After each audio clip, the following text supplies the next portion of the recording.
It's one small step for man,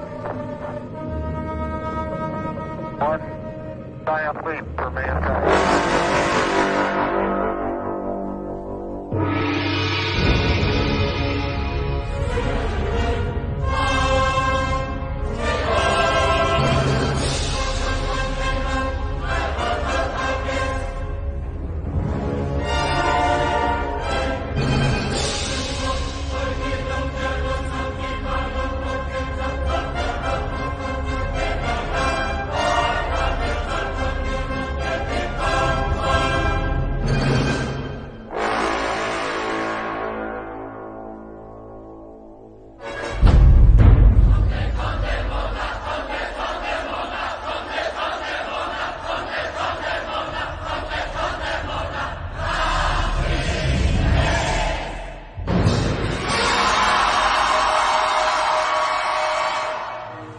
An unidentified flying object.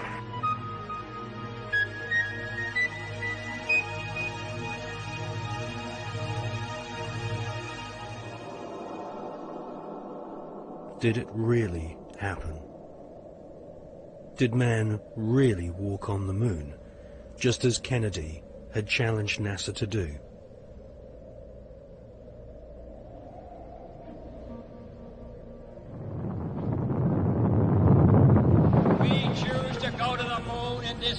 And do the other things, not because they are easy, but because they are hard. The photos of Apollo 11 moon landing have been criticized as being too perfect and looking like they've been photographed inside a TV studio with spotlights. Bill Casing is an ex-Rocketdyne engineer who points out that there should be a blast crater underneath the lunar module, but there isn't. Award-winning filmmaker and photographer David Percy has written a book called Dark Moon, which shows that the famous Apollo 11 photographs were all shot using multiple light sources, something which can't happen if the astronauts were really on the moon.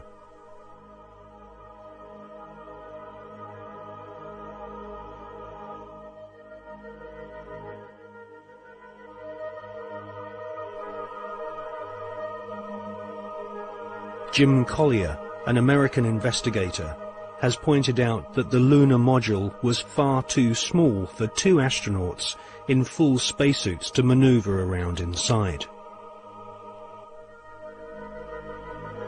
Jim Collier also believes that some of the footage showing the lunar module blasting off from the moon's surface has been filmed using a rotating model, just like the special effects techniques Hollywood blockbusters use today.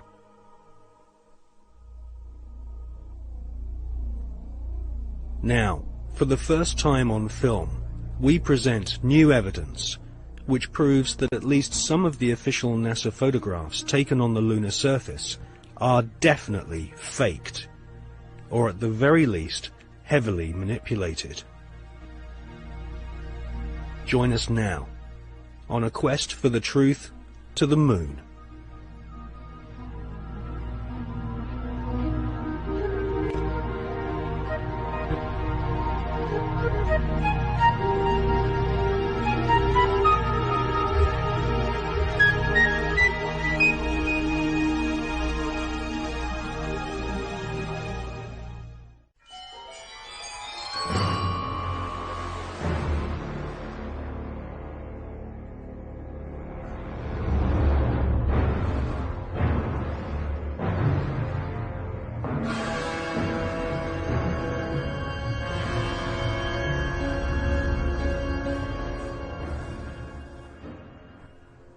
In this film, we shall not only prove beyond all reasonable doubt that many of the official NASA images of lunar exploration are fake, but we shall also examine the motives for the biggest lie put before the world.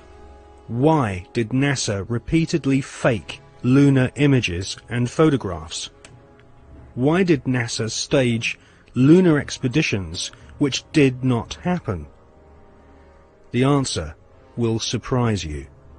It can be summarized in just two words: money and UFOs.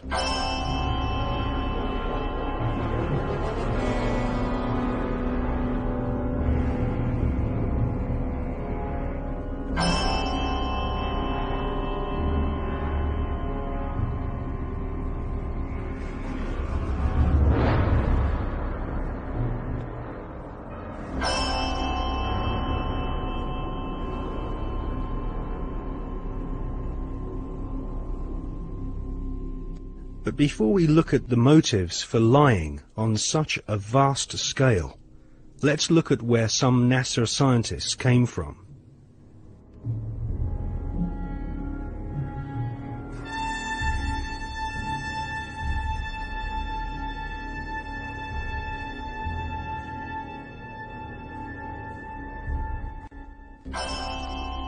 Peenemünde, Nazi Germany. For centuries, warmongering nations had been using primitive rockets as a weapon of war. China, Britain, and of course Hitler's Third Reich all used rockets to terrorize their enemies. Werner von Braun was an SS officer and rocket scientist. His team at Peenemünde designed the first cruise missile, the V-1 Doodlebug.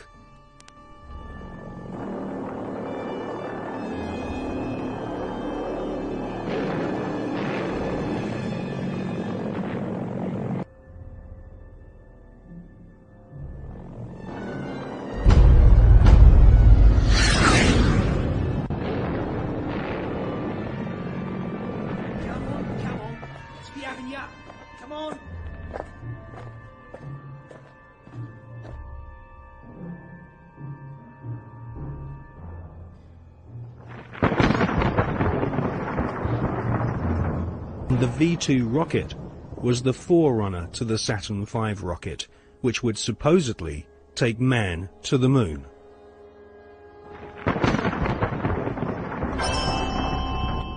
At the end of World War II, the American government were desperate to get hold of the Nazi rocket weapons, which had wrought havoc on the innocent people of Britain.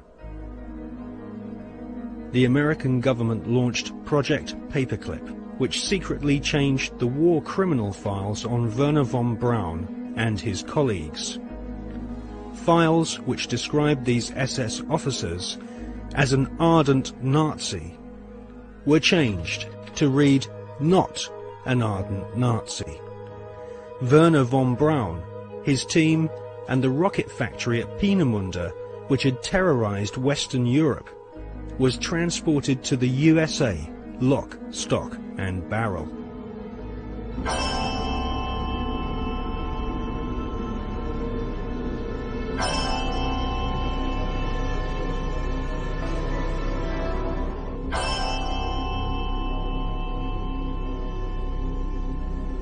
It soon became clear that the Nazis had a secret space program at Peenemünde and Nordhausen.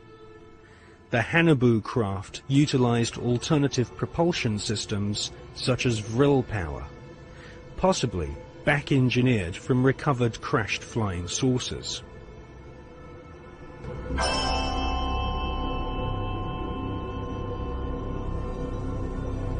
Prescott Bush was the grandfather of today's George W. Bush. Whilst working with the Bank of America and the Jewish Warburg brothers in Wall Street, Prescott Bush helped arrange vast loans to the Third Reich. The Third Reich's space scientists used Jewish prisoners as slaves to build gigantic underground bases and manufacture the V-2 rocket, which would terrorize Europe during 1944 and 1945. At Nordhausen and other sites in Germany and Austria, Werner von Braun and his team of Nazi SS engineers built vast laboratories and rocket factories. The interior of an entire mountain was excavated to accommodate a secret space facility which was no less than 1 million square feet. It was here, at Nordhausen, in top-secret underground bases, that a huge number of experimental rocket ships and circular flying discs were developed.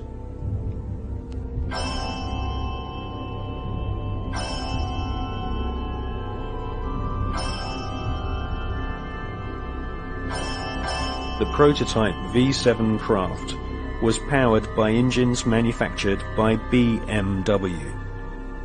The V-7 used 12 BMW 028 engines, which were powered with helium.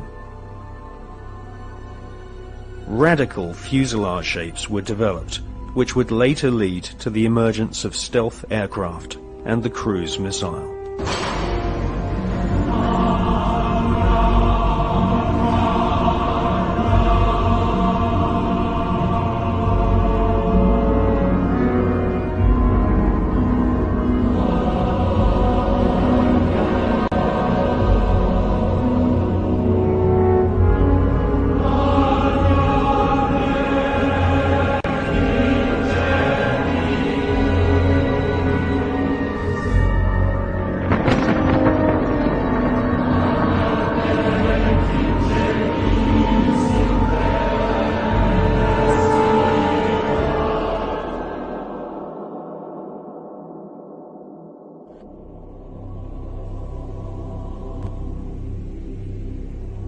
Wernher von Braun and his team closely studied photographs of UFOs which had been photographed in Germany, Austria, Switzerland, and Russia.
These unidentified flying objects inspired the development of Nazi flying discs. After World War II, the underground base at Nordhausen was rebuilt in the Mojave Desert, a place we now know as Area 51. A tremendous sighting took place, and I'm just completely baffled right now. So is Mr. Anthony Hilder. Example of one of the many objects seen regularly in Las Vegas. Very bright object, just basically hovering over Las Vegas. 5:30 p.m. Cylindrical object, a craft. We believe it could be some kind of an observation platform.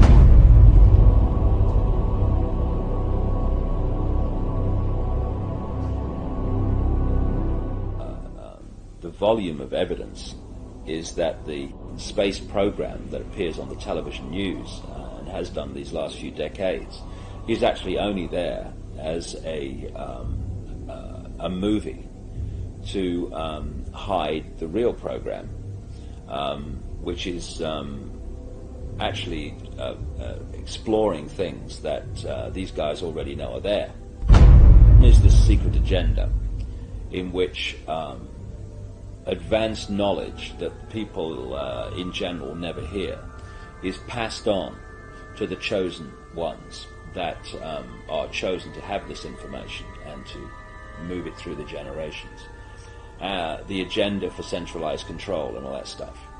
And then there's the movie, which is there to hide all that. And the movie is the official version of events that pours out of the television. They're being sold a cover story to hide what's really going on, not just in terms of the space program, but in every area of our lives. I mean, what is the more classic and obvious cover story than weapons of mass destruction, we've got to go and get them? And clearly, you know, we see it was a cover story now. If you had a brain, you could see it was before. I've said in my latest book, Tales from the Time Loop, that we're looking at the Fourth Reich.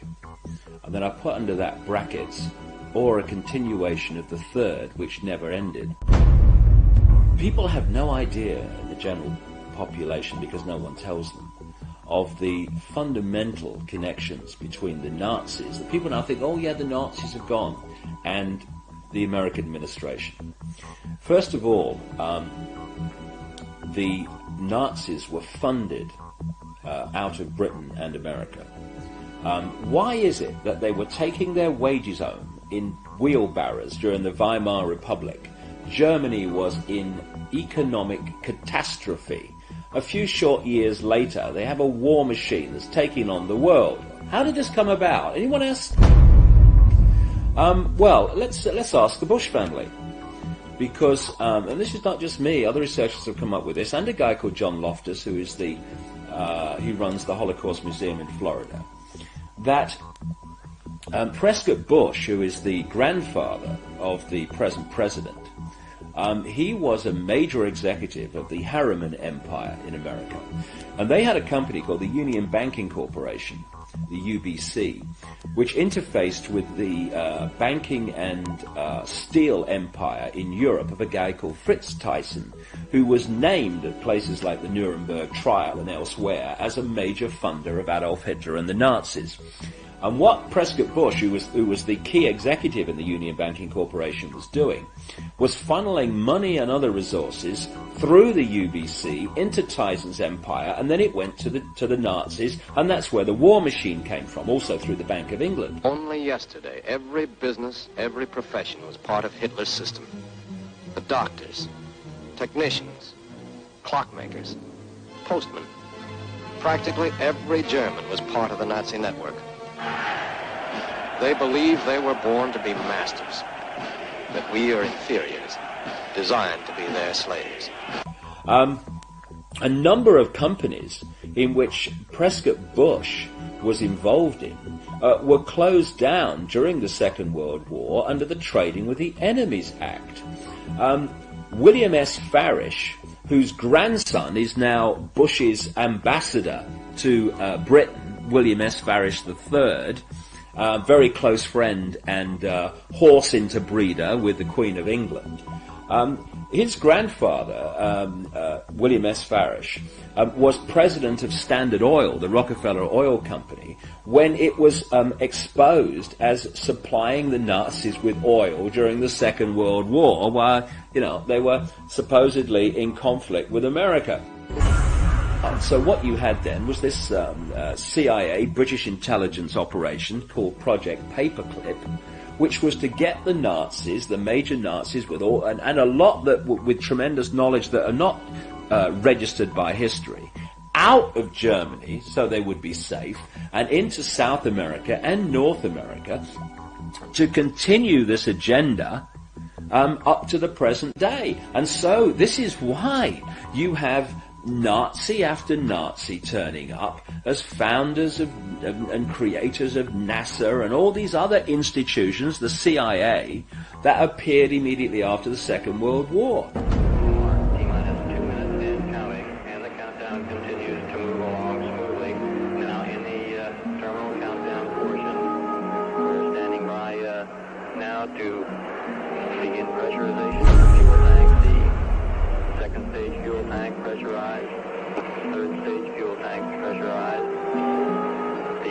countdown continuing to move along smoothly. T-minus 90 seconds. Now looking at the liquid hydrogen tanks as they become pressurized. LH2 aboard the second stage of pressure 17. Final guidance release. We expect engine ignition at 8.9 seconds. 10, 9, 8, 7, ignition. Started, all engines are started. We have ignition, 2, 1, 0, we have a liftoff. We have a liftoff, and it's lighting up the area. It looks like daylight here at Kennedy Space Center as the Saturn V is moving off the pad. It has now cleared the tower. Mission control reporting the launch vehicle maneuvering to the proper attitude. Everything looking good at this point.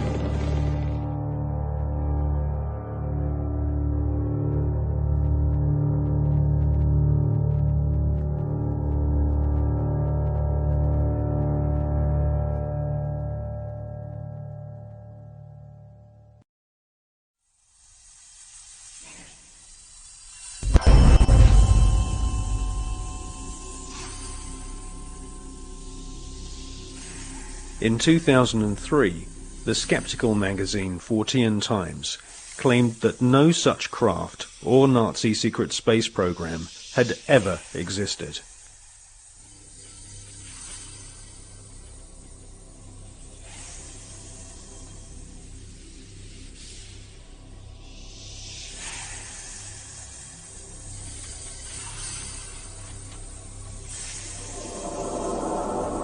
But we have been given patents from leading German manufacturing companies, including UHA, Krups and BMW, which prove beyond all reasonable doubt that Hitler considered the Nazi secret space program a top priority. And more than 15 billion Deutschmarks were spent developing craft of all shapes and sizes. Secret memos from SS officers revealed that Werner von Braun and Hitler both believed that there were alien civilizations in the universe, and it was their intention to not only conquer all nations on planet Earth, but to also colonize the Moon.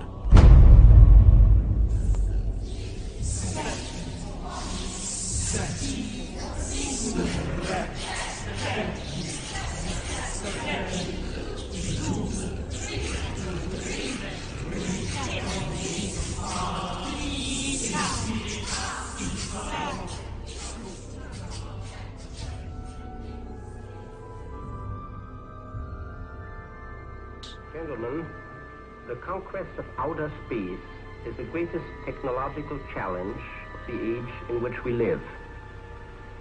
The first decisive step in the conquest of space will be the placing of an object into an orbit wherein it will indefinitely circle the Earth.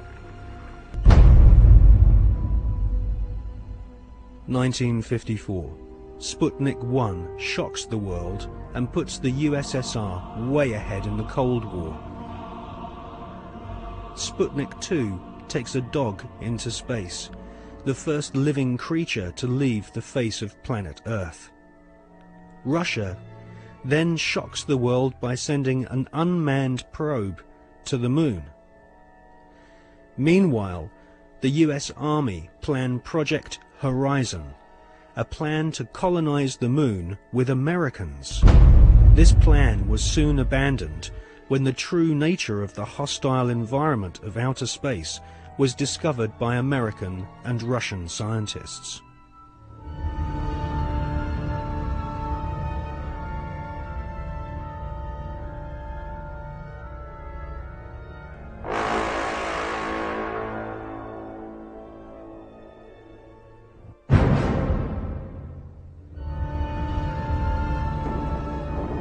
(1958).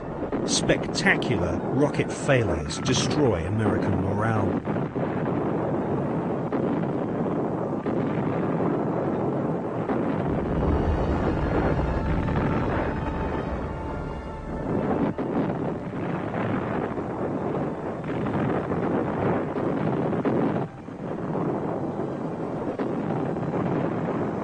The Explorer 1 space probe confirms planet Earth is surrounded by dangerous radiation. radiation so powerful that it could cause nausea and cancer.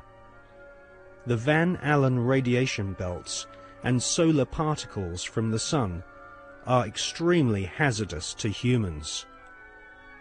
Space is also full of micrometeorites which can rip through spacesuits and metal in the blink of an eye. Meanwhile, Russia celebrate getting the first man into space, Mr. Yuri Gagarin.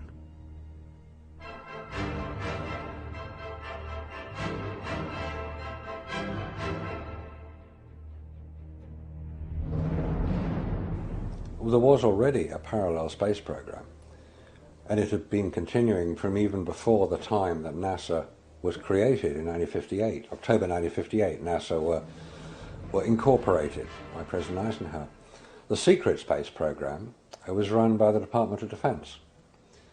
It took its original form in Project Horizon, which was established in 1959, the habitation of the colonization of the moon. The reason for that was that whoever controlled the moon controlled the Earth. If you could launch rockets from the moon onto your enemies on Earth, they couldn't possibly retaliate, therefore you had the upper hand. There was a serious attempt, certainly a serious investigation, to put man on the moon and keep him there. So the secret parallel space program continues to this day. There is a military space shuttle, and even the ones that we see from Columbia onwards are designed according to the specification of the Department of Defense. If you look at them, they will carry spy satellites into orbit. And if you want to know what a spy satellite looks like, the Hubble telescope is one. That is the design of what's called the KH-12, the keyhole satellites, which are used today over enemy territory, which is presumably any territory that is not American. Regardless of the dangers of radiation, and without having spacesuits nor spacecraft which can protect the occupants from radiation, NASA convinced the American people to pay $40 billion for the space program.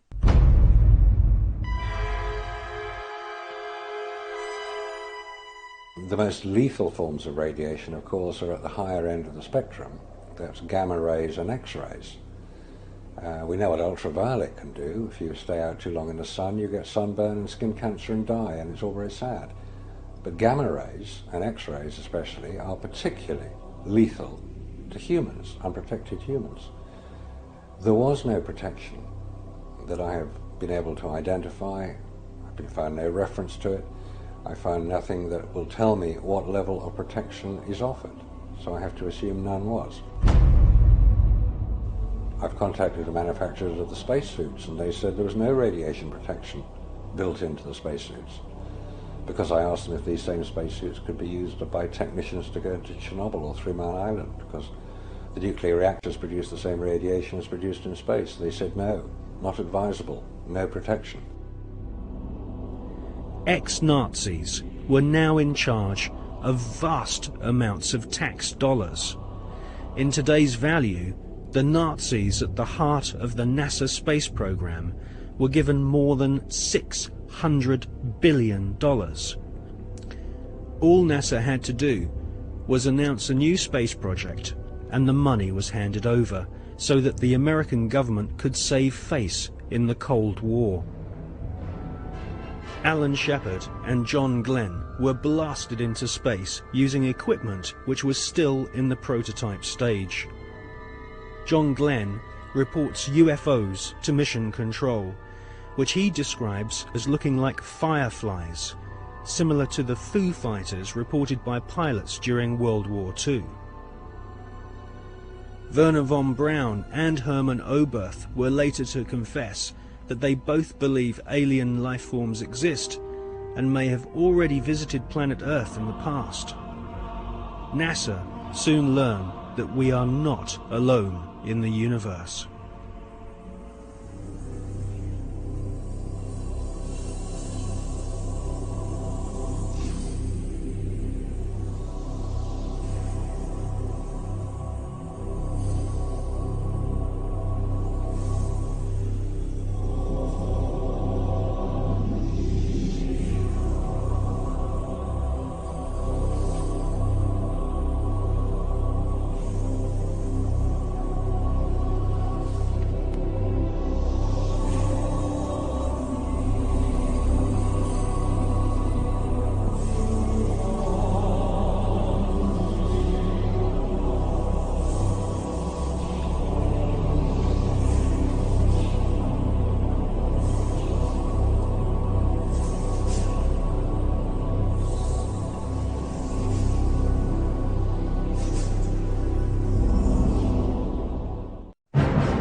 In Jonathan Eisen's excellent book, Suppressed Inventions, he interviews Wernher von Braun's mentor and teacher, Dr. Hermann Oberth.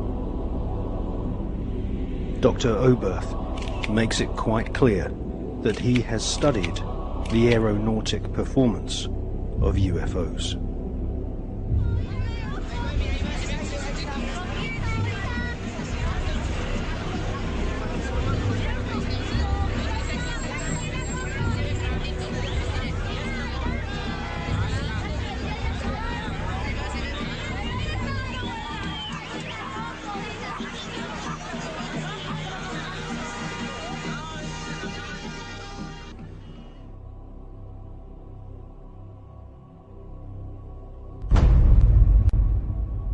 In 1972, Dr. Hermann Oberth made the following statement. Today, we cannot produce machines that fly the same as UFOs do. They are flying by means of artificial fields of gravity. This would explain the sudden changes of directions.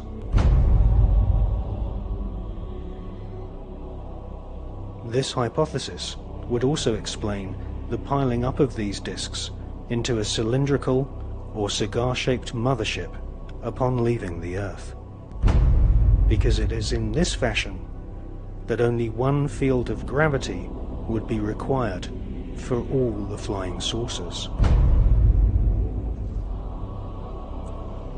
Dr. Oberth then added, "We cannot take credit for our record advancement in certain scientific fields alone.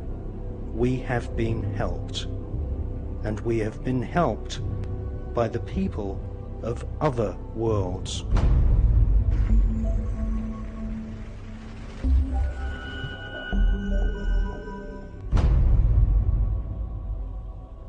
Dr. Hermann Oberth was the greatest pioneer of astronautics. Hermann Oberth made his statement in 1972. Almost 20 years later, in 1991, amateur footage of UFOs stacked up in a cylindrical formation was filmed in Mexico City.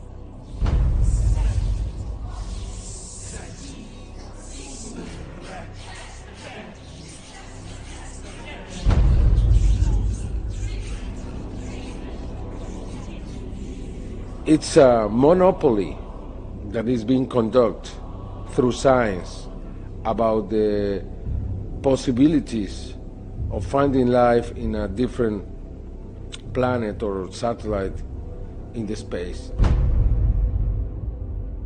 We have many other reasons to believe that NASA has been lying in every respect. It's very difficult to know if the politicians know the real truth or not. We know that there is government inside the government.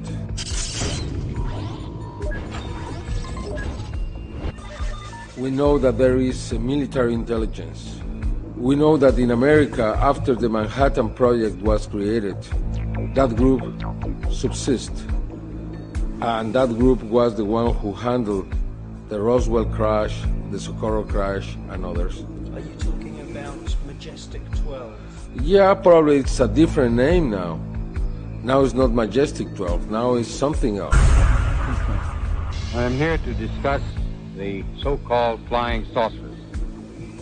The Air Force interest in this problem has been due to our feeling of an obligation to identify and analyze to the best of our ability anything in the air that may have the possibility of threat or menace to the United States. In pursuit of this obligation, since 1947, we have received and analyzed between 1,000 and 2,000 reports. It's very difficult to know if Bush and Blair and others are puppets, or they are innocent, or they are the mastermind. What we really know is that there are many who decide together what to do in any kind of situation.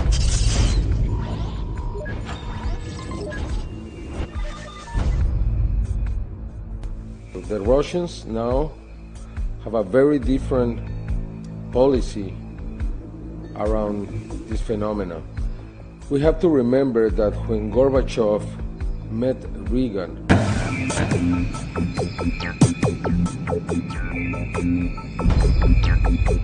many times he asked about the technology that the United States have obtained from the others, and always Reagan joking replied to Gorbachev, "What did you do with it too?"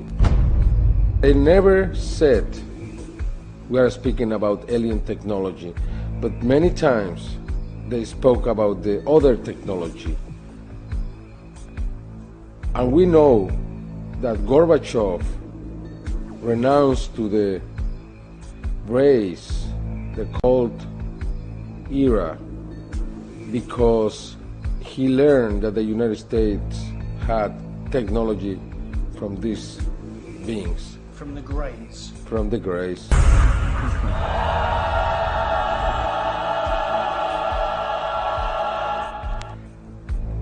From then on, we saw many cosmonauts talking openly about what they saw. We have different videos recorded by these cosmonauts where you can see strange things floating in the space. Non ho fatto in tempo a prendere la macchina fotografica o una videocamera perché è sparito da circa 7 secondi. А где вы летели? На какой части Земли? Newfoundland. Eravamo sopra il Newfoundland. Terra nuova. We have also something very important, which is a video taken inside the space agency in Russia, where you can see the Mir surrounded by dozens of bright objects. This is Mission Control Houston. We are using the payload bay cameras right now to hopefully catch a glimpse of the Russian space station Mir as it performs an on-orbit burn. The payload bay cameras are positioned such that they're looking straight back behind the orbiter, where the Mir is flying at about 850 nautical miles behind us.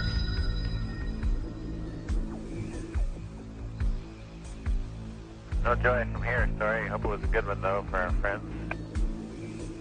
Thank you, sir. We could not see it here either. We'll wait 2 or 3 more minutes till sunrise, and then at that time give you a go for KU stow.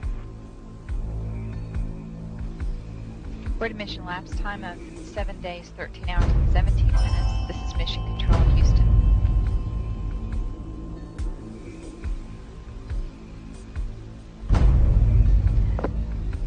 The Mir space station is now visible.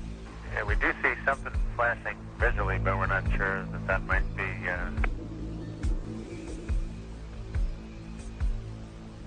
This shot was obtained by the shuttle, by the Americans. NASA never released that piece of video. It means that we have 2 different positions. One that is openly saying, yes, we have experience out in the space. That's the Russians. The Russians. And we have the other, which is the NASA explanation that there is nothing in there. They don't release anything. We have to obtain every evidence from an outside source, but not from NASA.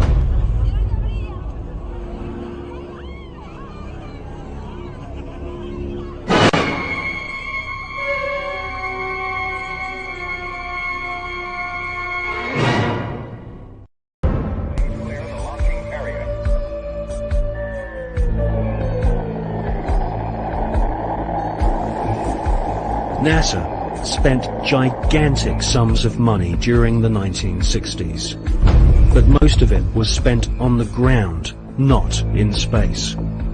Huge American corporations, many of which were manufacturing hardware for the military, made gigantic profits designing space vehicles and, more importantly, life-sized models of spaceships, and even huge stage sets resembling the lunar surface.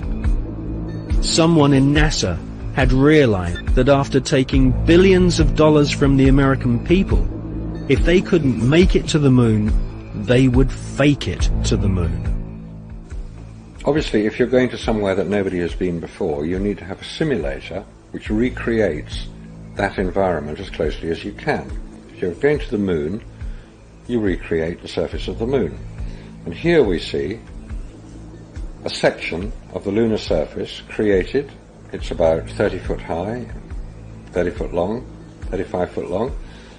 Scale is given by the two people standing in front of it. There were plenty of simulation exercises, but the point is, and this should be taken into account in virtually everything that is discussed with the Apollo program, 400,000 people may have worked on the program in total, but none of them had a need to know more than his own job required.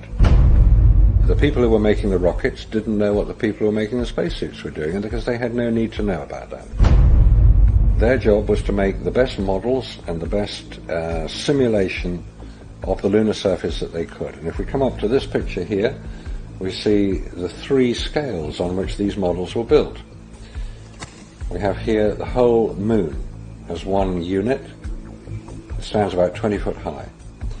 We have here behind it a section of the surface of the moon. You'll notice it's curved. And here we have a more detailed section of the lunar surface. What you're saying is that the images which we're told show a camera pointing out the window of the lunar module as it's coming into land on the moon could well have been filmed previously using these large-scale models. That's right. It could well be that what we are looking at are films of realistic models. We have no means of knowing if they were actually taken on the lunar surface, or whether what we're watching is part of the simulation exercise and the training exercise. And you'll notice here on these models there is a camera track. A camera starting at this end, coming down here, would approach the moon, or appear to approach the moon, and become ever closer towards it. It's exactly what you would expect to see if you were flying to the moon.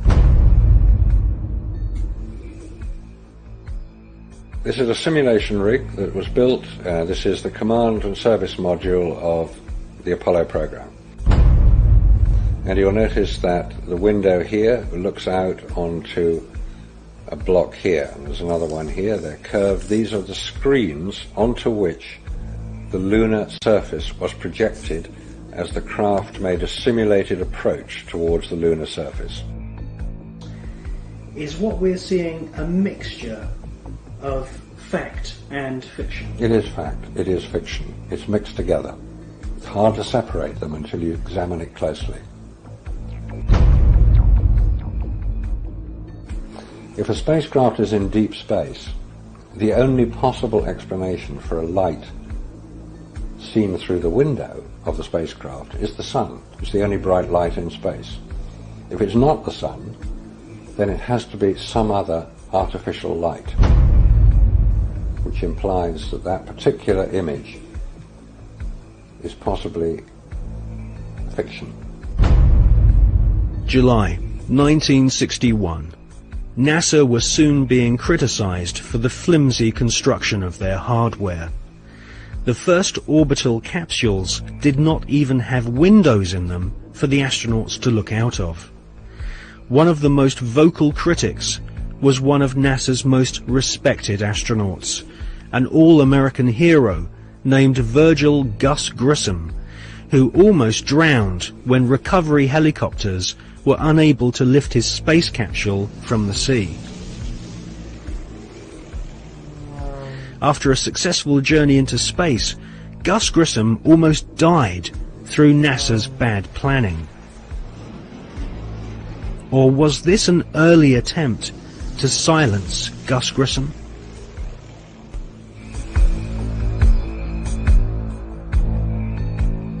May 1963.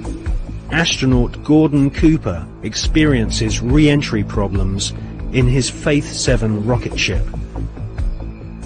7, 6, 5, 4, 3, 2, 1, 2. Roger, have a lift off and the clock is operating. Set the clock. Take my 7, base 7 on the way.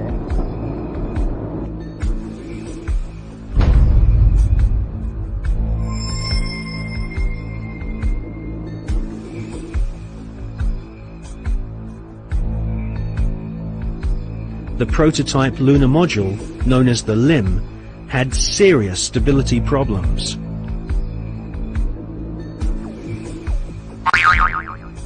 At this stage, there was no guarantee that even if NASA managed to get a spaceship orbiting the moon, they could land safely without killing the crew.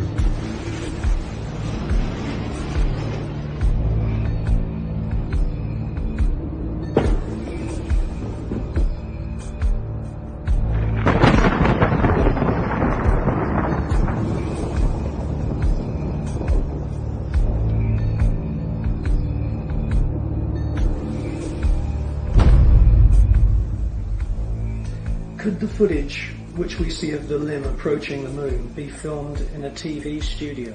It was filmed in a TV studio. There's absolutely no doubts whatsoever about that.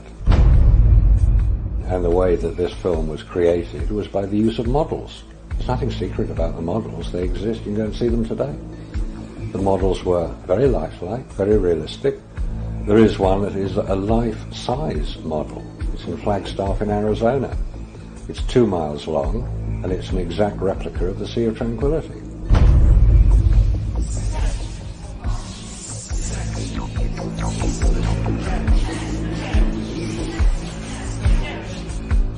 The photographs were used to create from those images the replica of the Sea of Tranquility, so that if it was flown over in a helicopter, it would appear as if it was a spacecraft approaching a similar area to land. So yes, all the scenes of the lunar surface were filmed on Earth.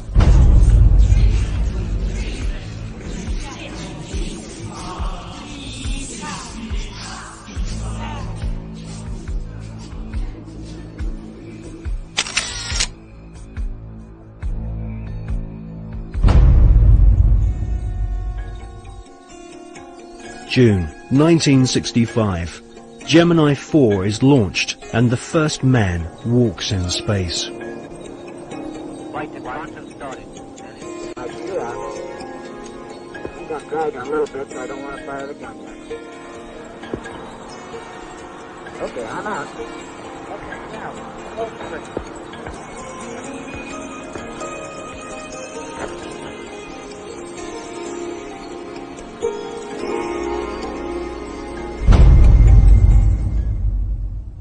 Extensive rehearsals at docking spacecraft were performed in low Earth orbit. Everything was recorded on film. This footage would later become invaluable as NASA sought to fake the success of the Apollo missions. Meanwhile, more problems occurred. On Gemini 9, the second spacewalk had to be cut short due to problems with the astronauts' oxygen supply. On Gemini 11, another attempt to walk in space was curtailed due to fatigue. Was this a sign that cosmic radiation caused nausea and fatigue?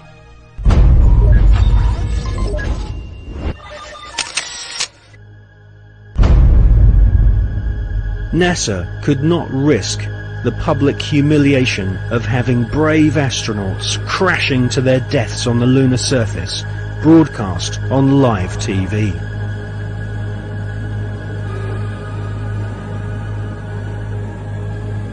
NASA's Nazis knew that a major catastrophic failure on the moon would cause the billions of dollars of funding to be immediately cut. Anyone with the most elementary grasp of science could tell that the Saturn V rockets were merely big versions of the Nazis' V-2 killing machines.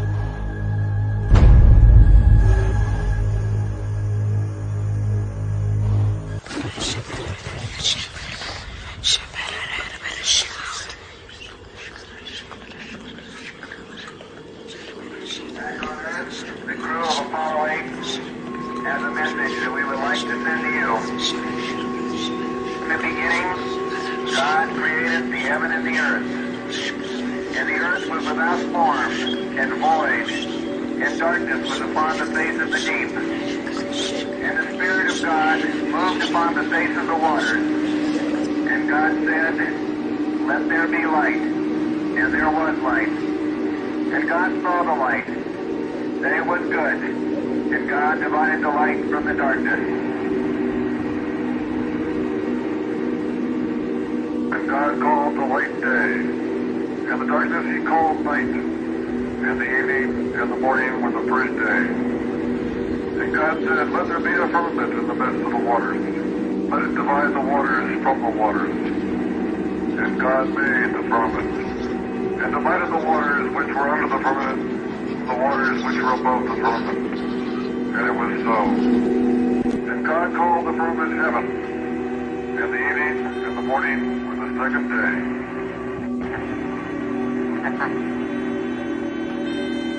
God said, "Let the waters under the heaven be gathered together into one place, and let the dry land appear." And it was so. And God called the dry land earth, and the gathering together of the waters called he seas. And God saw that it was good.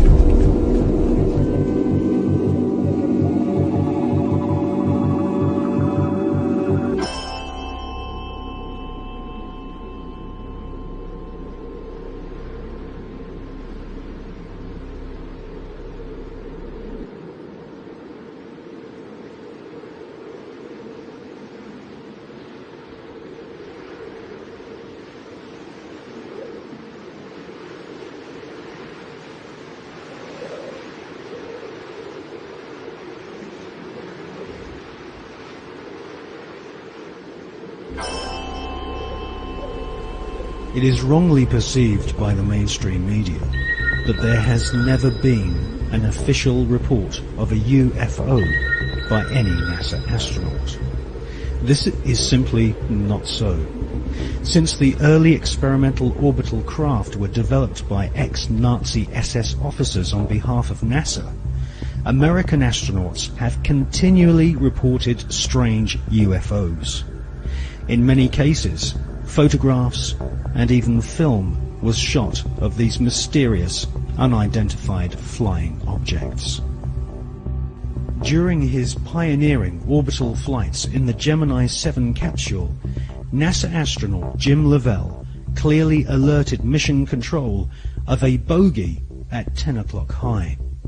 Capcom at Houston asked James Lovell if he had an actual sighting of a UFO. Lovell answered, "We have several, an actual sighting." Gemini 7 here, Houston, out of your 8. Last clear, 7, go ahead. Hey, bogey at 10 o'clock high. This is Houston, say again, 7. We have a bogey at 10 o'clock high. Roger.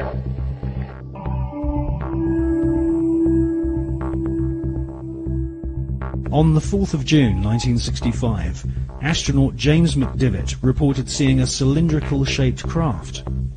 Could this be one of the cigar-shaped motherships which have been filmed from the ground on many occasions, most notably in Russia and California during the 1970s?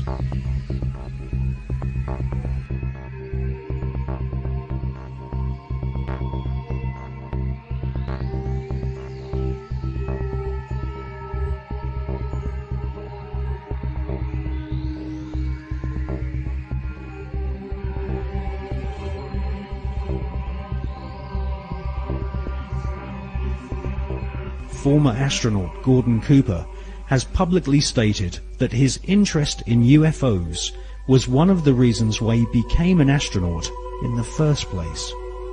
In 1978, Gordon Cooper attended a meeting of the Special Political Committee at the United Nations General Assembly in order to discuss the UFO phenomenon. In a letter signed by Gordon Cooper, he said, I believe that these extraterrestrial vehicles and their crews are visiting this planet from other planets. In 1951, I had the opportunity to observe flights of UFOs of different sizes flying in fighter formation from east to west over Europe. In a tape-recorded interview given by Cooper in 1973, he stated, "For many years I have lived with a secret, in a secrecy imposed on all specialists in astronautics. I can now reveal that every day in the USA, our radar instruments capture objects of form and composition unknown to us." I wonder, did you have anyone call you about a strange plane or airplane or something in the air? Where? It was coming down Sampson Drive. I don't know what it was. It was a flying saucer. What does it look like, ma'am? It was like almost like an iridescent color. It was like a bluish purple. I could see a red glow up in the sky. It was huge. People are serious. They're very upset. Whatever it was lit up. I mean, literally, if you were underneath it, you could see it would be like daylight, but red light. It changes colors from white to red to green. The sucker has not moved. We have multiple departments right now that have sightings on it. This is not a prank phone call, I swear to you. No, is it? They're sitting stationary. I got 3 of them. What do they look like? I've got 4 discernible colors. I got red, yellow, green, and blue.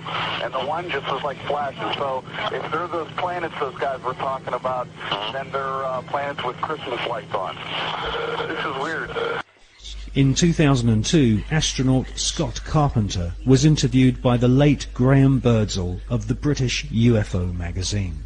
Scott Carpenter and his fellow veteran astronaut friend John Glenn both witnessed strange creatures in space during their pioneering flights.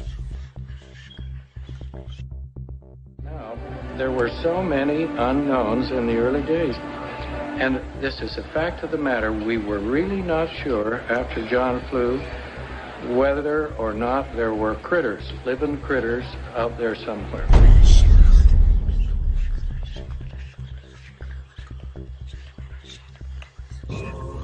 После этого, значит, у нас что-то закрутится, мы все ведем, потом начинаем говорить.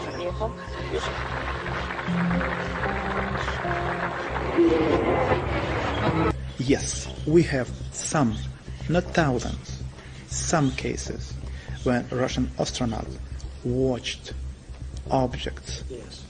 Very, maybe few, not so far from the space station. Mostly over the Earth, very close to Earth, but it doesn't matter. From outer space, you can see it as if it's very, very close to you. And I talked to Musa Manarov and I talked to Gennady Strikalov and the other astronauts, and they told me that they have seen much more cases of UFOs, but without possibility to film it, because he said, it's always like with Russians. When you see something, whether this camera is without battery or with battery lying at the other end of a spacecraft, or, as Musa once told me, I see strange, interesting object, but at the same time a spacecraft is coming to me and I need to dock it, and I can't leave the place and film it.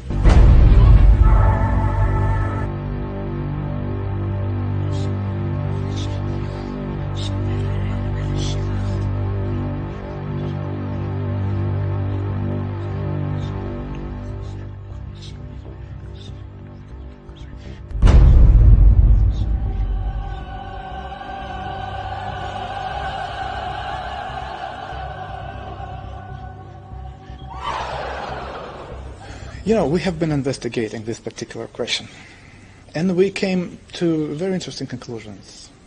I wouldn't say that millions of people or thousands, no, but there are many people who have not been abducted because on their level of knowledge and on their level of understanding and abilities, they do not need to abduct people.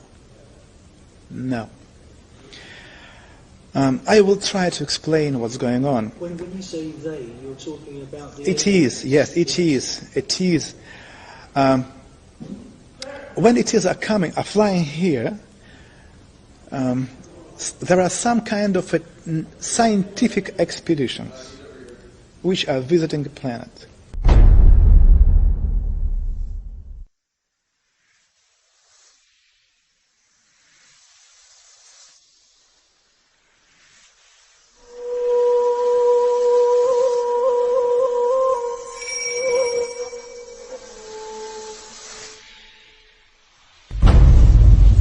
For us, it was very unusual to find out that the deepest and the most important interest for them is the God.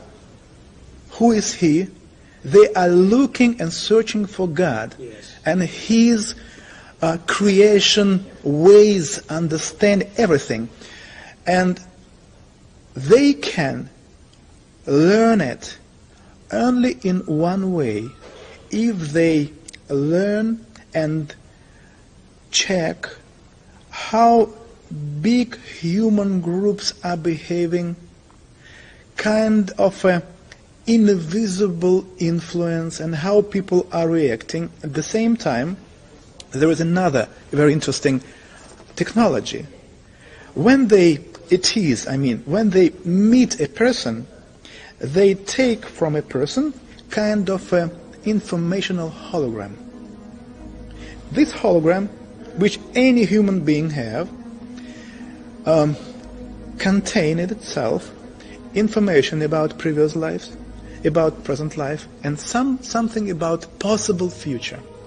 They take this hologram, informational hologram, and then to be able to read it, to decode information, they need to have a special key.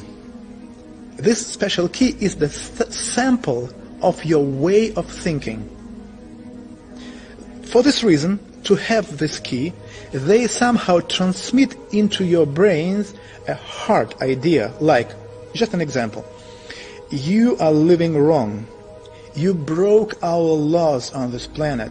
This is the reason why very soon, when the sky became dark, thousands and thousands of people will die, and only few of them will stay alive.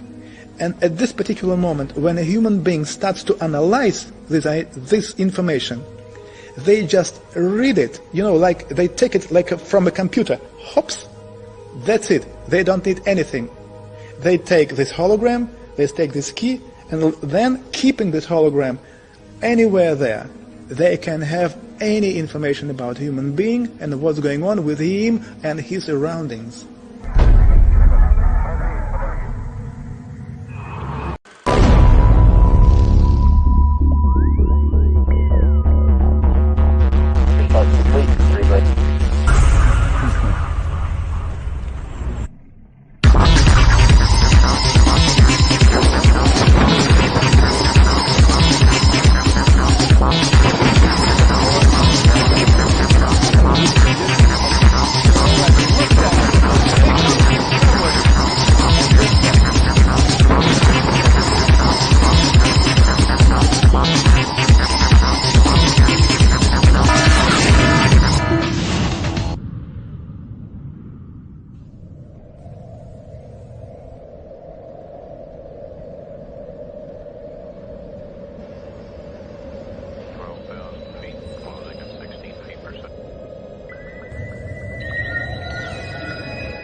There are creatures living in outer space.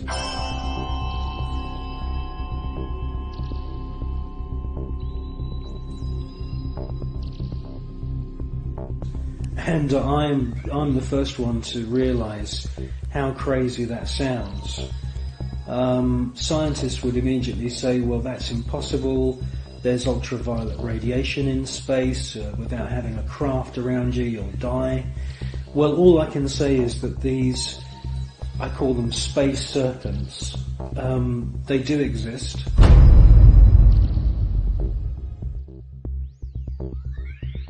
They've been filmed by Story Musgrave, who's a senior space shuttle commander. He's been with NASA for 30 years. He's seen one of these space serpents on 2 occasions. He's filmed it on 1 occasion.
They've also been filmed from the ground, flying around in the upper atmosphere. Now, quite frankly, we don't know anything about the life cycle of these creatures, but they do fit in with the descriptions of other kinds of critters, other strange-looking creatures that astronauts from the very early days of NASA have reported. I suspect that they use some form of photosynthesis, and I suspect that they hydrate themselves by flying in the upper atmosphere of planets. One important thing I must say, though, about these space serpents is that there are about 7 or 8 very, very important ancient sites, temple sites on planet Earth, most notably in Mexico. And these temples are dedicated to the memory of flying serpents. And this is what we see in this footage, is flying serpents. There also seems to be a very interesting relationship between the flying serpent and these small luminous spheres.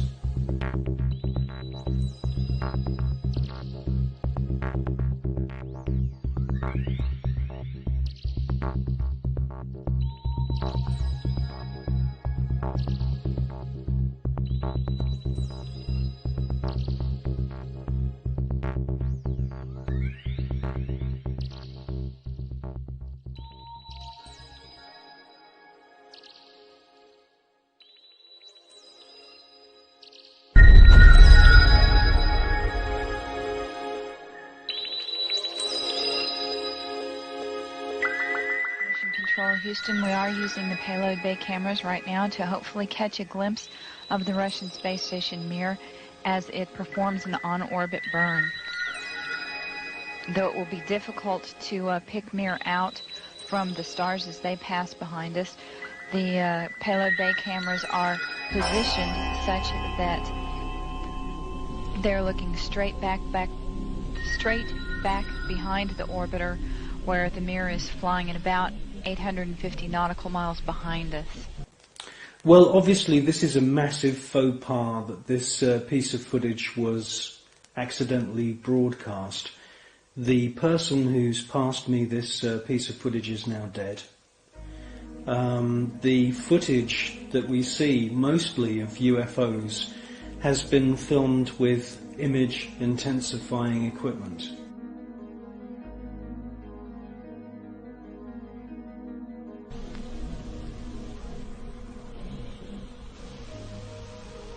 enjoy from here, story. Hope it was a good one, though, for our friends.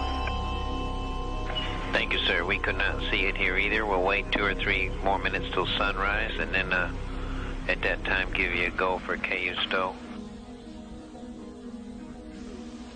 We're at a mission lapse time of 7 days, 13 hours, and 17 minutes. This is Mission Control, Houston.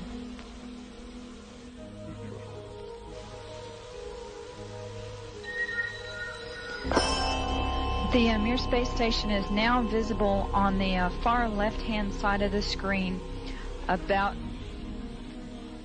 an inch from the bottom of this particular picture.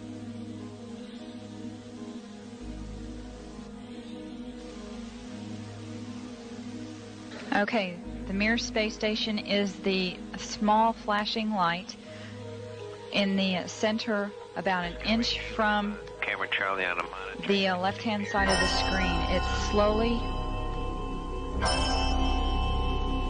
Tally ho on the camera. It is slowly moving closer to the left-hand side and is has a very light flashing to it. We think on the middle of the screen, way to the left-hand side.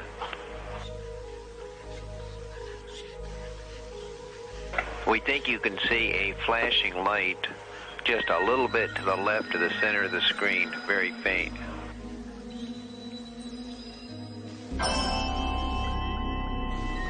Yeah, we do see something flashing visually, but we're not sure that might be...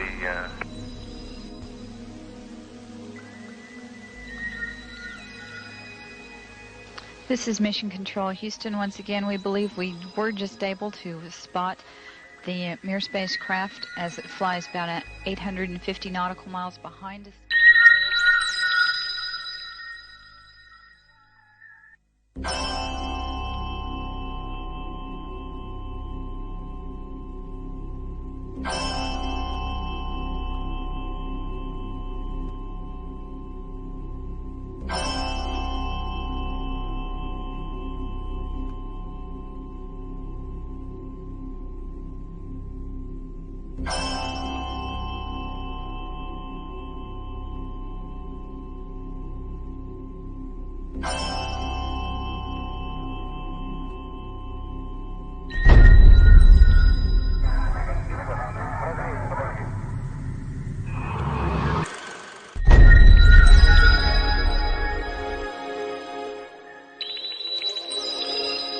Yes, STS-80 was a very, very strange space shuttle mission. What we see is a lot of activity. It can't all be put down to natural phenomena. James Oberg at NASA and all the other pundits at NASA would love you to believe that these are all ice crystals and space junk and debris.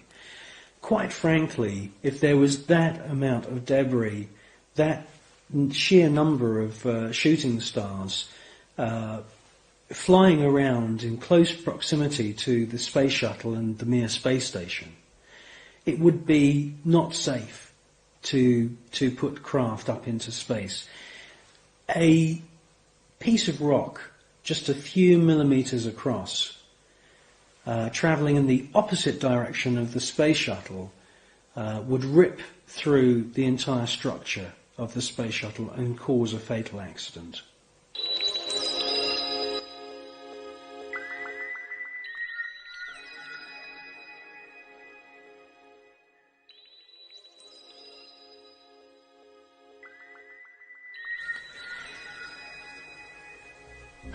Well, people always say to me, you know, if there's extraterrestrials and if there's UFOs, why don't they make themselves known to us publicly?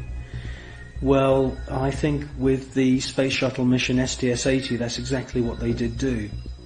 You see objects which are out of focus, or they are transparent in some kind of way. And the first one comes from behind the space shuttle, comes into the field of view, and they make their way to the upper atmosphere. That's at least what it looks like. It's joined by many others, and you get a kind of rough circular formation appearing. And then you get the piece de resistance, the last orb comes into the center of this formation, and as soon as it finds its position, it lights up. And then you can see a sort of dance of lights around this formation. Now, this suggests to me incredible intelligence. It suggests to me that they are saying, look at us, look how clever we are. And it's an astounding piece of footage.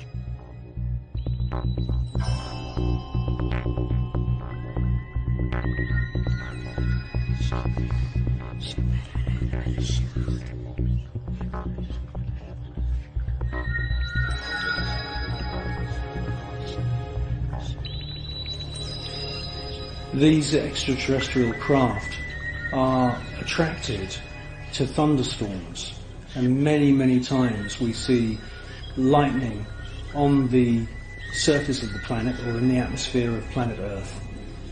And as soon as these electric storms start, the UFOs swarm into the area.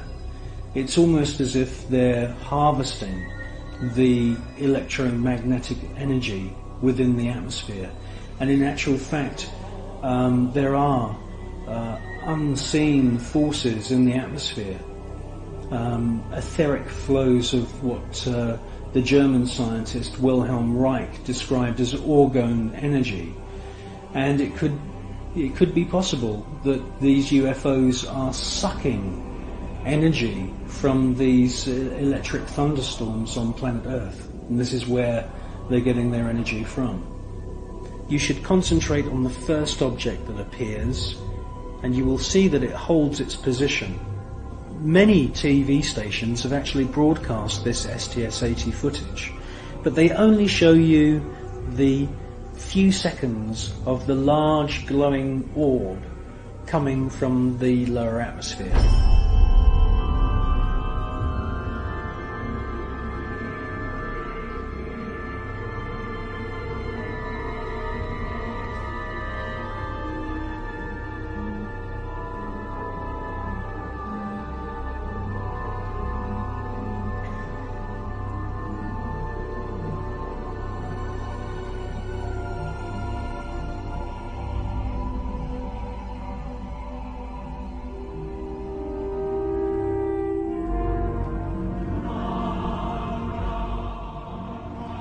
The cameraman who's operating the space shuttle camera is fully aware that the first object has held its position, and after the large orb has ascended from the lower atmosphere and the shuttle is moving away from the scene, the cameraman is actually zooming in at the end of the sequence to double check the position of the first luminous orb, and it's a fascinating piece of video.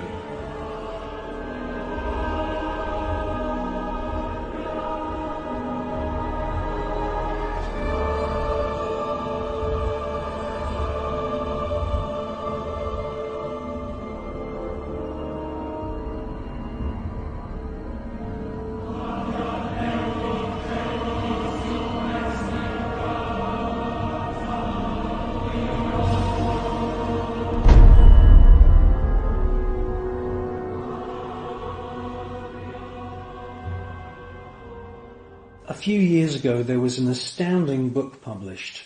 It's called The Day After Roswell. And it's written by a gentleman called Philip Corso, who's now dead. He had a military career that lasted more than 20 years, and during that time he served at the White House, and then he was a senior official at the Pentagon. And in this book, which is an astounding book, he clearly says that there is a war going on in space.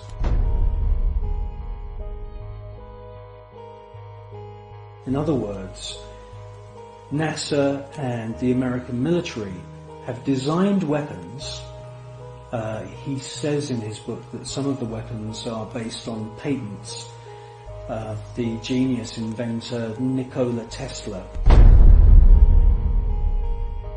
Philip Corso tells us that there are plasma beam weapons being used against these UFOs, and that sometimes these UFOs are hit.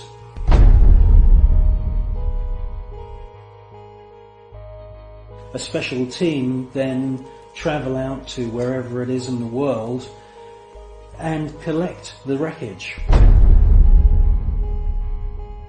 Now, from the wreckage, they back engineer any useful technology.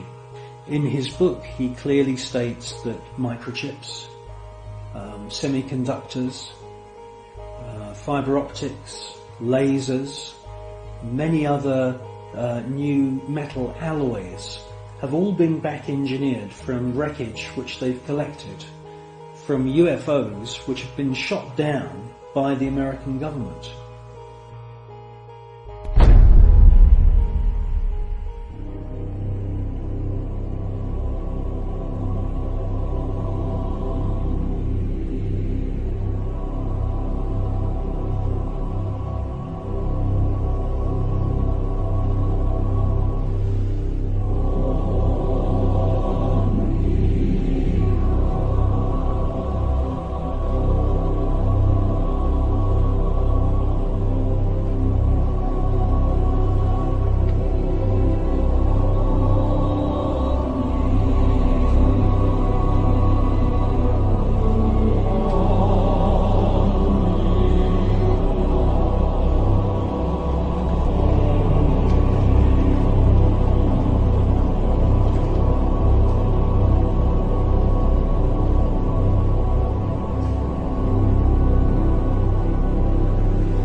I believe that what we're seeing with the footage from Space Shuttle mission STS-48, that we are seeing several intelligently controlled extraterrestrial craft.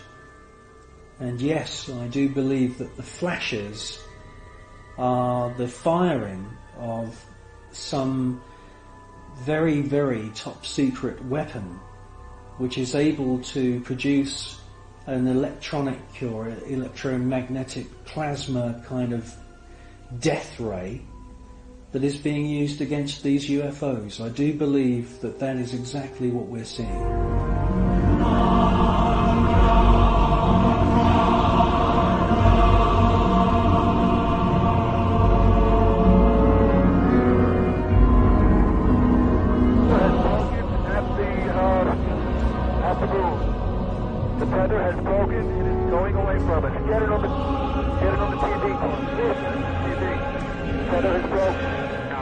Space Shuttle mission STS-75, the tether incident.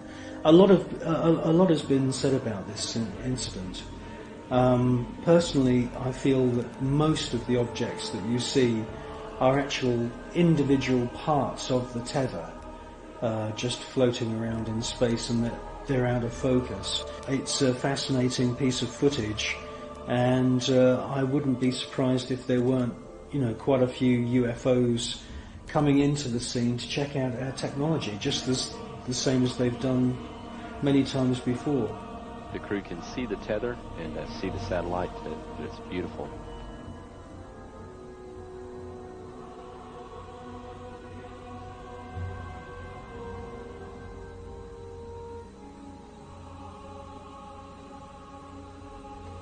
This view showing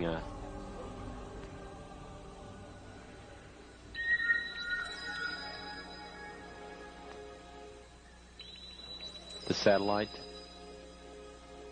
Again, just moving into sunrise. 81 nautical miles now from Columbia.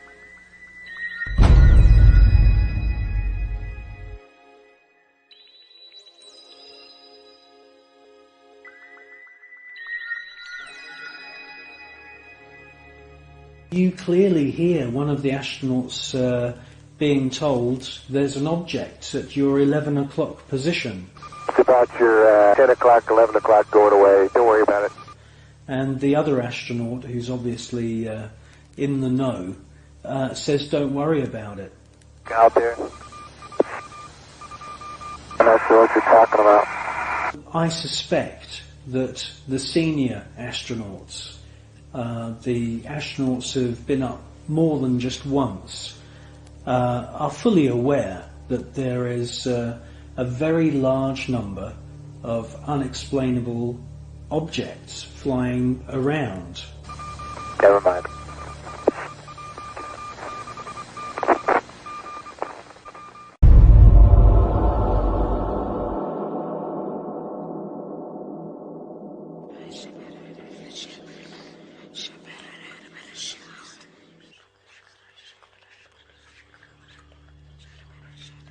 Regardless of whether the Apollo moon landing was faked or not, an interesting photograph hangs on the wall of the Sanctuary of the Scottish Rite Masons in Washington, D.C. This photograph shows astronaut Neil Armstrong holding a Masonic apron over his spacesuit. The photograph has seemingly been taken on the moon, or at least on a studio set which resembles the surface of the moon. Neil Armstrong has become a mysterious character since his alleged moon expedition. According to the records of the Ohio Grand Lodge of Masons, Neil Armstrong's father is a Freemason. In fact, Neil Armstrong Sr. is a high-ranking 33rd degree Freemason. Neil Armstrong's co-pilot, the second man to have allegedly walked on the moon, was Buzz Aldrin. At the time of the Apollo 11 mission, Buzz Aldrin was a 32 degree Freemason. They were in good company, as many of NASA's astronauts were also Freemasons, including Gordon Cooper, Walter Schirra, John Glenn, Edgar Mitchell, Thomas Stafford, and Paul Weitz. These men were all members of the Brotherhood, all sworn to keep secrets on pain of death. These astronaut Masons were under the leadership of Kenneth Kleineknecht, who was NASA's Apollo space program manager. According to an article and photograph published in the Masonic magazine Scottish Rite Journal, upon his return from the moon, Brother Buzz Aldrin presented a flag to Sovereign Grand Commander Smith, who was the Supreme Commander of the Supreme Council of 33rd degree Masons of the world. The flag Buzz Aldrin presented had been taken to the moon on Apollo 11. According to a Masonic lecture delivered at Beauverde University in 1994 by American Masonic historians, astronauts Buzz Aldrin and Neil Armstrong performed a Masonic ritual exactly 33 minutes after touchdown on the lunar surface. They temporarily planted the international flag of Scottish Rite Freemasonry, which features a large double-headed eagle. Therefore, the eagle has landed. Override off. Engine arm off. 13 is in. We copy you down, Eagle. Houston, Tranquility Base here. The Eagle has landed. Roger, Tranquility. We copy you on the ground. You got a bunch of guys about to turn blue. We're breathing again. Thanks a lot. And we're getting a picture on the TV.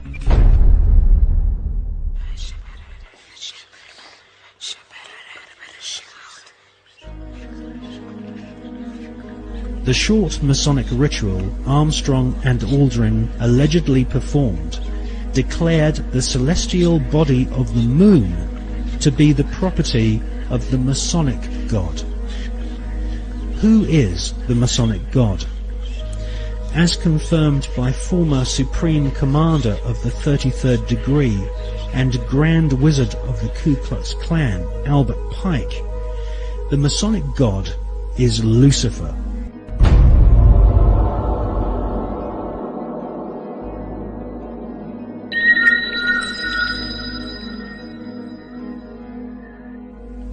The name of NASA's space program, Apollo, according to the Holy Bible, is actually an alternative word for the devil. We can see this in the Bible as the word Apollyon. Apollyon appears as the name of Satan in the original texts of the New Testament Gospels.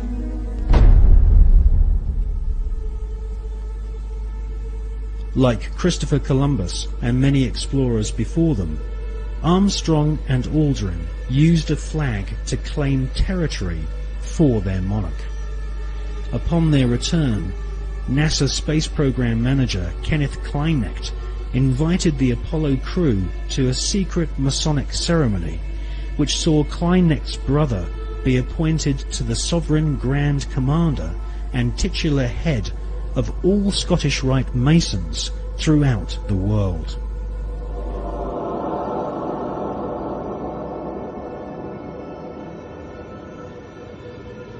Once you learn the occult significance of words such as Apollo, Columbia, and Atlantis, you will realize that the occultically inspired murdering Nazis who developed NASA's space program have used names which are part of ritual, magic, and the occult.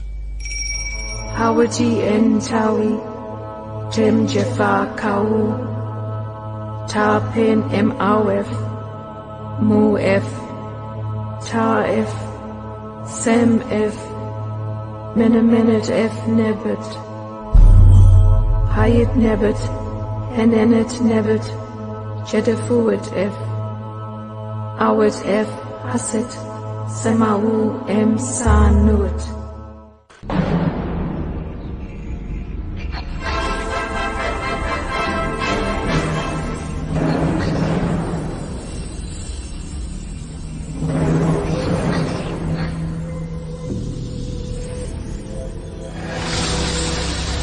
Mike, what I keep imagining is if I'm a lonely traveler from another planet, what I think about the Earth from this altitude, whether I think it'd be inhabited or not. You don't see anybody waving, is that what you're saying? Well, I'm just kind of curious whether I would land on the blue or the brown part of the Earth. On the dark side of the moon, the secret face of our satellite planet, which only a few men in living history have ever seen, there lies a star-shaped crater called Parsons Crater, named after the rocket scientist John Parsons. John Parsons is known by several names. He was born under the name Marvel Whiteside Parsons and soon became involved in the occult. Charles Taze Russell, who invented the Jehovah's Witness movement in America, predicted that the beginning of the end of the world would commence on October 2nd, 1914. On this very day, rocket scientist John Parsons, better known in occult circles as Jack Parsons, was born. A brilliant rocket engineer, Parsons soon entered into correspondence with SS Nazi officer Werner von Braun, and by the age of 13 had begun summoning evil spirits and demons using magical rituals which Parsons had learnt from British occultist Aleister Crowley. Aleister Crowley styled himself as the Beast, and Jack Parsons referred to Aleister Crowley as his father.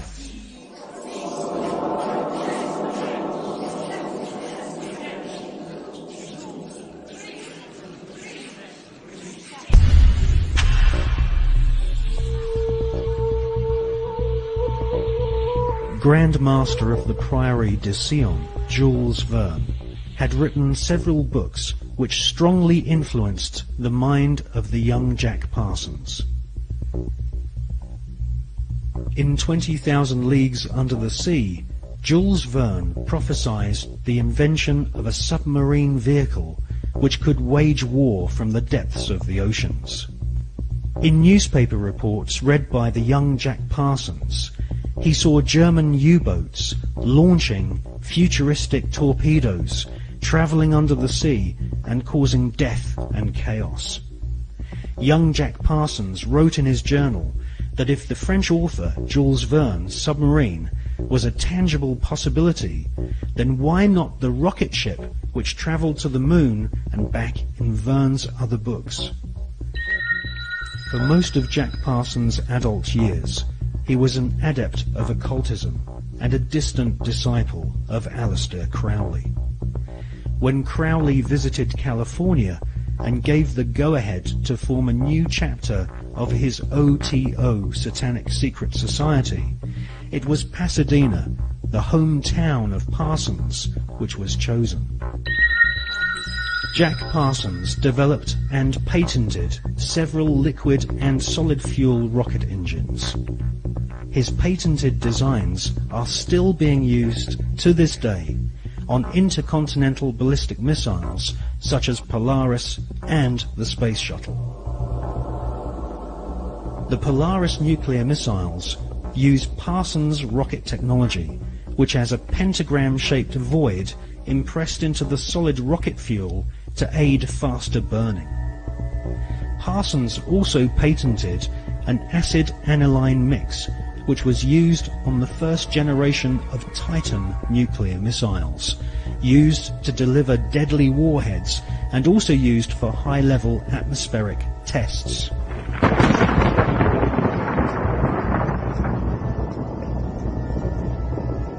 Coincidentally, Jack Parsons' occult mentor, the British beast Aleister Crowley, used to often call himself the nickname Titan.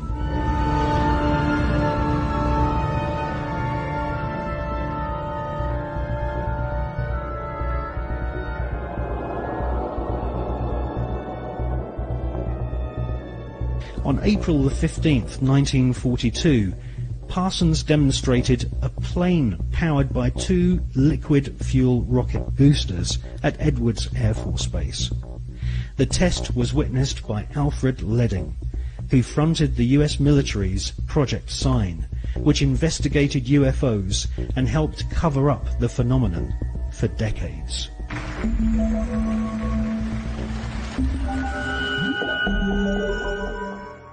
Jack Parsons revered the English Satanist Aleister Crowley, and eventually became the leader of one of Crowley's secret cults called the OTO.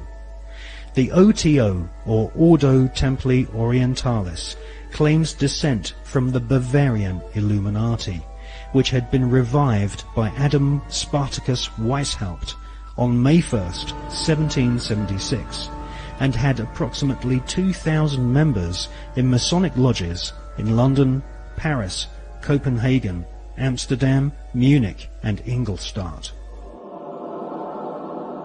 The Illuminati was essentially controlled by European, Germanic, Jewish aristocrats, who sought to replace the church, government system and national identity of nations with an Illuminati-controlled superstate. The Illuminati was eventually outlawed in Europe, and the founders fled to America. They then fragmented their maverick secret society into fraternities operating from the campuses of Yale, Harvard, and Princeton.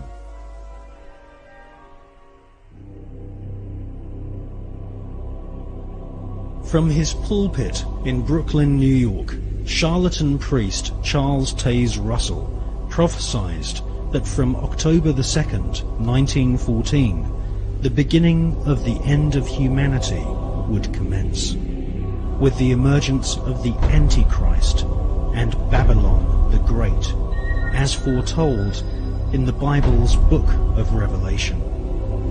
Jack Parsons, born on that prophetic day, would later attempt to invoke the incarnation of Babylon and also sign an oath stating that he was indeed the Antichrist.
Every man and every woman is a star.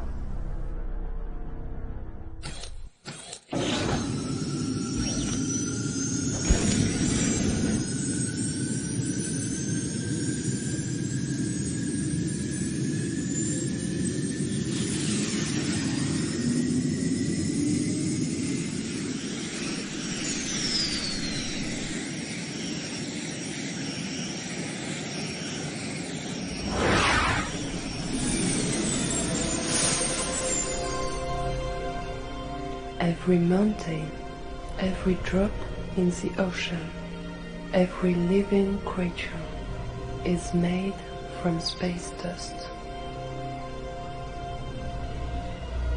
Hundreds of tons of space dust fall on planet Earth every day.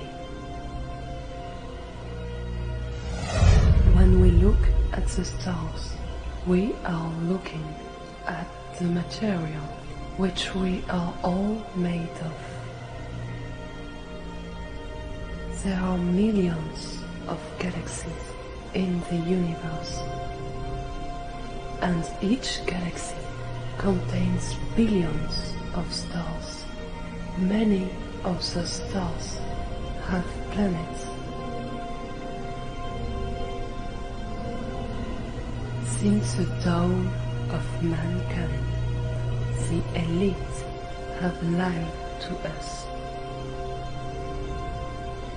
Knowledge of space was knowledge of power over mankind. By watching the stars and planets, the elite knew when the seasons would come, when the moon would eclipse the sun, when the tides would ebb and flow, when the summer would start and winter would end. Watching the sky made you wise and powerful.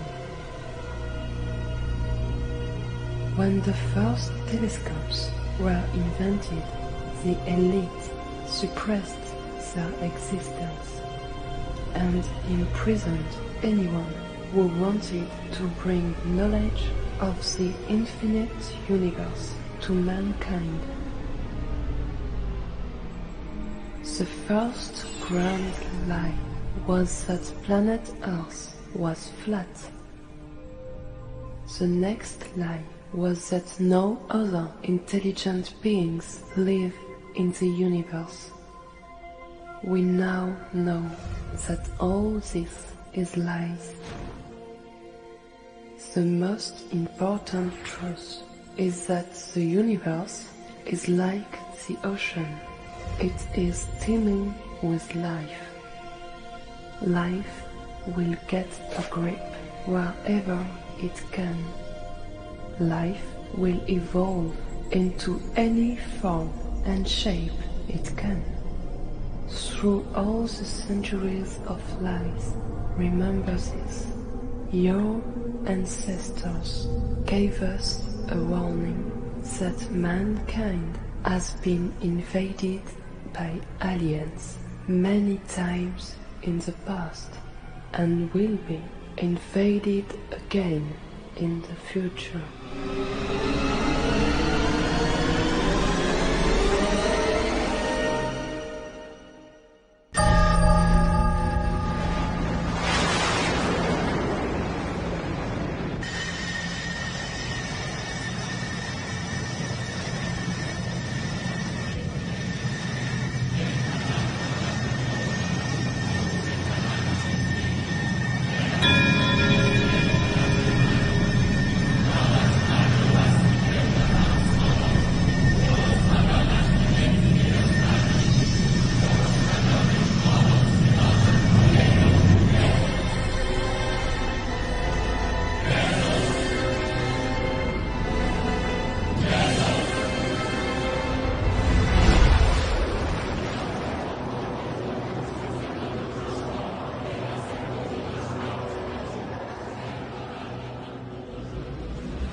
April 2003, American troops go to the National Museum of Iraq in Baghdad, and they set explosives and they blast the doors of the museum off its hinges. I heard those reports and I thought, well, this is just obviously a continuation of what was going on during the Desert Storm invasion of Iraq that was perpetrated by George Bush Sr.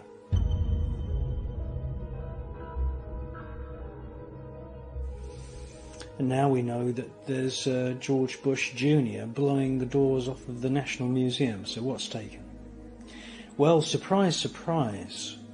Thousands of objects are taken, and they mostly come from the Assyrian, Babylonian and Sumerian kingdoms of ancient Iraq.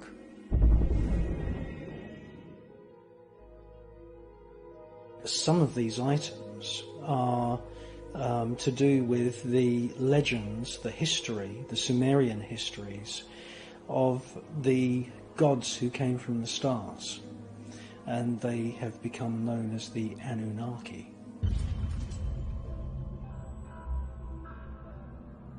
$2 billion a week is being spent by the American military forces, by George Bush Jr. And it's not just museums that are being looted. Archaeological sites have been bulldozed by American military forces.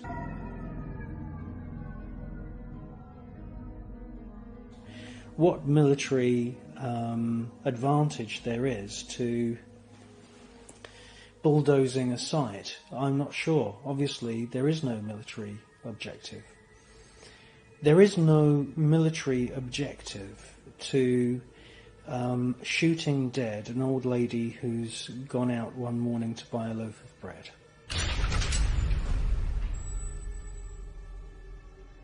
There's no military objective whatsoever in opening fire on a market full of people selling goats.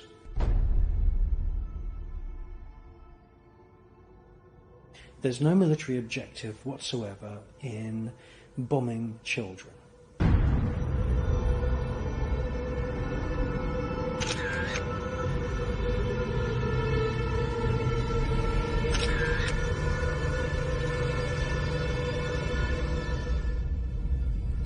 Now, I wanted to make this film 8 years ago, and I've got lots of friends who write books about UFOs and extraterrestrials.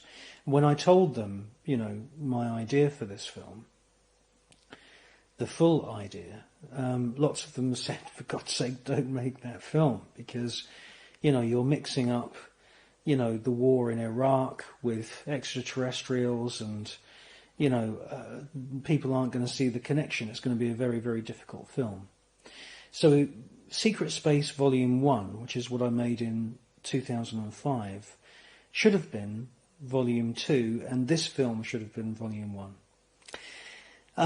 But basically my conviction of 8 years ago has become stronger and stronger as I've seen events unfold in Iraq.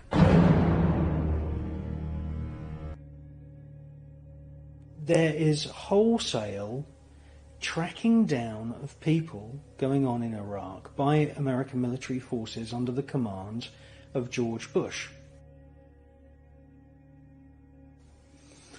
People are being systematically hunted down, and they're being tortured and then killed. If they're really lucky, they'll just be killed. Wounded, another Iraqi writhes on the ground. The Marines kill him, then cheer. Like,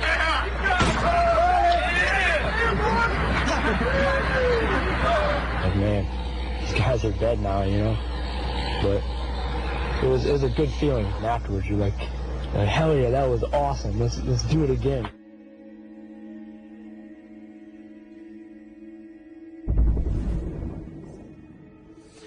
I've heard one report of a gentleman who was working at a local garage.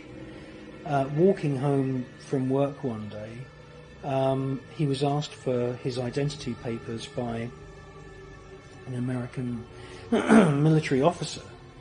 And while he was looking in his pockets for his identity papers, the officer took out a sword. It's the first I've known that swords are being issued by the American military. And they cut his head off. This does not fit into any kind of pattern at all until you realise that they are deliberately hunting down and trying to kill certain people in Iraq because, and this is what I believe, there are the odd remnants of a bloodline that goes back to the Sumerian kingdom. And I believe that certain people, unbeknown even to those people, have within their genetic makeup remnants of a bloodline that was mixed long ago, 6,000, 7,000, 8,000, 9,000 years ago, with the genetic material from invading star gods. And the American military are doing their damnedest at the moment to hunt down these people and kill them, and to erase them, and therefore erase the remnants of this bloodline.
Just 6 miles of atmosphere separate mankind from outer space. Roger Bannister, the man who ran the 4-minute mile, could run that distance in just 24 minutes. A rocket can travel the 6 miles from the surface of our planet into space in just 5 minutes. once in space, everything is different. With no atmosphere, the human eye can see for literally hundreds of millions of miles. Space is not an empty vacuum. 99% of all matter exists in space. It's invisible and is called dark matter. The space around planet Earth is full of invisible radio waves. The signals from our television, radio and telephone networks travel very fast in space. Every month, planet Earth sends out 1 trillion individual radio broadcasts, which reach the planet Saturn within 11 days of leaving the surface of planet Earth. For the last 30 years, mankind has been sending small probes into space. The oldest of these probes, Voyager 1, Voyager 2 and the Pioneer probes, were launched 30 years ago.